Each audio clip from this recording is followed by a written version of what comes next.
Hey everybody, it's Tyler. I'm going to do a short review of the Wawona tent by the North Face. So I've spent 2 nights in this tent so far, and I don't know, it's overall a pretty impressive tent. I understand the cost to people, and at the end of the day, it is a tent, and you'll have to justify if that cost is right for you. And this is going to be a review where there isn't really much of a preconception about all the features. I did not study up on the tent. I simply stayed in it. And I'm used to staying in cheaper tents. So I want to talk to you about the material. The material is a super thick nylon, and you notice that in a downpour, of course, as I did, I'll tell you about it. But also, when you're packing up the tent, air does not travel through the nylon as well as other tents, because there can be that issue where you don't have everything, you don't have enough of the mesh exposed when you're rolling the tent up, and you get this air pocket that's really tough to get out. Well, I think because of the thickness of the material, it was super hard to get out. But that's not really an inconvenience of rolling. It's just something that really tells you about the quality, about the fabric on the tent. So, there was a particular night. Imagine this. Calamity of thunder, just cascading everywhere. Raining, and then just like a downpour that did not stop for a whole 4 hours. And there was this whole ambient floor. You were in the sound bath, literally. And so how did the Wawona handle that?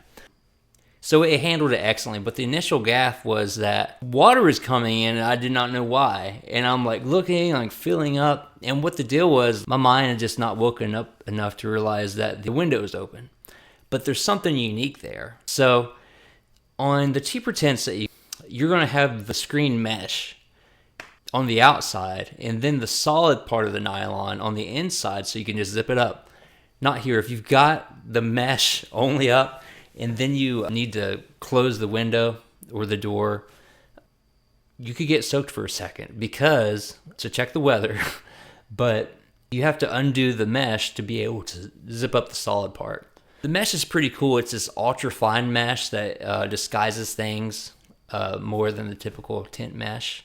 And the most stunning part of the tent has to be the, people might call it the breezeway, but it's really just the equipment space. And so that's got a good area, and you've got a lot of outdoor equipment that needs to be protected, maybe even up to a bike. So we had the 6-person version of the Wawona.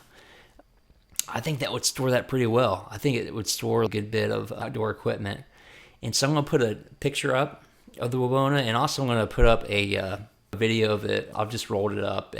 It dried super quickly in the sun after this rainstorm, but the strings on it and also some of the flat nylon bands were thicker, and so that kept water for about a day. So it dried up mainly in the sun. I brought it inside and let it evaporate the rest off. So on the breezeway, the part for the equipment, outdoor storage, you've got 2 entrances to it.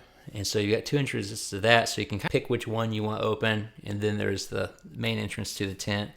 And so that breezeway is created by the rainfly, and it's kind of a unique system. So the rainfly, at the bottom where the breezeway is, it has a band, and that helps it from not going all the way out. And so when you put the pole in there, it creates a natural arch. And you do have to put 2 stakes on the far end of the breezeway to get it to stay from tipping back over toward the tent. I just want to cover some things that you might not get from reading the specs, because you're going to read the specs and you're going to know more about the tent than I do, but this is some of the practical experience. Lots of a good area of mesh on the inside that is under the rainfly, of course, so lots of good breathing. I like it. The bottom was super nice, and I could be crazy, but dirt didn't seem to stay on it too bad or anything like that. So ultra nice materials, super luxe tent, very spacious. It might surprise you how tall the tent is. It's a very tall dome. And so on a lot of cheaper tents, they have when it's an X shape, it's got 4 flaps. And so a pole goes through 2 flaps on either end. And so on this one, though, it's adjoined. And so you just put the pole in, and you don't have to worry about having someone in the middle of the tent making sure it goes in the other flap. Well, if you got any questions about for someone who stayed in it, go ahead and ask. I'd like to comment back and tell you about my experience. Thanks for listening. Bye.